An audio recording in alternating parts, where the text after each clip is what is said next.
राखेतून उगवलेला योद्धा. सह्याद्रीच्या कुशीत वसलेलं एक लहानसं गाव होतं, रानगाव. डोंगर, धुके आणि शांतता. पण त्या शांततेआड एक वेदनादायक इतिहास दडलेला होता. परकीय आक्रमकांनी गावावर अनेकदा हल्ले केले होते. गावकरी घाबरलेले, निराश झालेले. याच गावात जन्म झाला वीर मल्हारचा.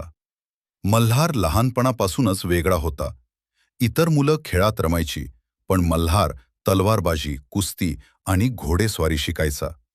त्याचे वडील गावचे सरदार होते, पण एका युद्धात शहीद झाले. त्या दिवशी मल्हारच्या डोळ्यांत अश्रू नव्हते, फक्त एक ज्वाला होती. मी या मातीचं रक्षण करीन, हे वाक्य त्याने स्वतःशीच ठरवलं. वर्ष सरली. मल्हार आता एक ताकदवान योद्धा झाला होता. त्याची तलवार म्हणजे विजेसारखी आणि मन म्हणजे दगडासारखं कठोर. एके दिवशी बातमी आली. शत्रू पुन्हा गावाकडे येत होता, यावेळी मोठ्या सैन्यासह.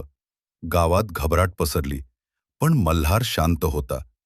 तो गावकऱ्यांसमोर उभा राहिला आणि म्हणाला, आज जर आपण पळालो तर उद्या आपली ओळखही उरणार नाही. मी लढेन, पण मला तुमचा विश्वास हवा. त्या रात्री सह्याद्री साक्षी होता. मल्हार आणि शत्रू आमने सामने आले. युद्ध भयंकर होतं. तलवारी भिडल्या, रक्त सांडलं. शत्रू संख्या अधिक, पण मल्हारचा आत्मा अढळ होता. शेवटी गंभीर जखमी अवस्थेतही त्याने शत्रूच्या सरदाराला जमिनीवर पाडलं. सकाळ झाली तेव्हा रणांगण शांत होतं. मल्हार जिंकला होता, पण तो उठला नाही. गाव वाचलं. माती सुरक्षित राहिली. आजही रानगावात एक स्मारक उभंय. लोक म्हणतात, शरीर मरण पावतं, पण योद्ध्याचं धैर्य अमर असतं.